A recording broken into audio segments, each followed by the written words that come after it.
যোগের লোককথায় একটা খাঁটি উদাহরণ আছে। আপনি নৌকোয় ওঠেন শুধুই নদীটা পার করতে, নদী পার হয়ে গেলে তখন নৌকো থেকে নেমে যান।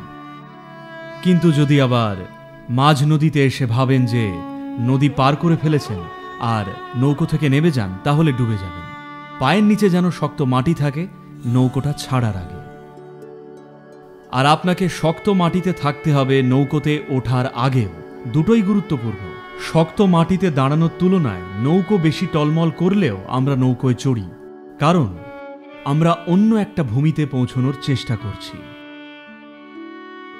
এই রূপকটা একদমই নিখুঁত, কারণ মনের প্রকৃতিটা এইরকমই। একটা ঘাসফড়িং নিজের জীবনটা কিভাবে বাঁচবে সে নিখুঁতভাবে জানে, ওর মনে কোনো সংশয় নেই। কিন্তু মানুষদের বেলায় সমস্যা হলো কিছুই বাঁধা ধরা নেই। কিছু বাঁধা ধরা নেই মানে আপনি স্বাধীন। যদি অন্য কোনো প্রাণী হতেন তখন প্রকৃতি জীবনে দুটো সীমা বেঁধে দিত, ওই দুটো সীমার মাঝেই আপনাকে বাঁচতে হতো। কিন্তু মানুষ হলে একটা সীমা, মানে ওপরের সীমাটা থাকে না, নিচের সীমাটা কিন্তু এখনো আছে। এবার কতটা উঁচুতে উঠবেন সেটা আপনারই হাতে।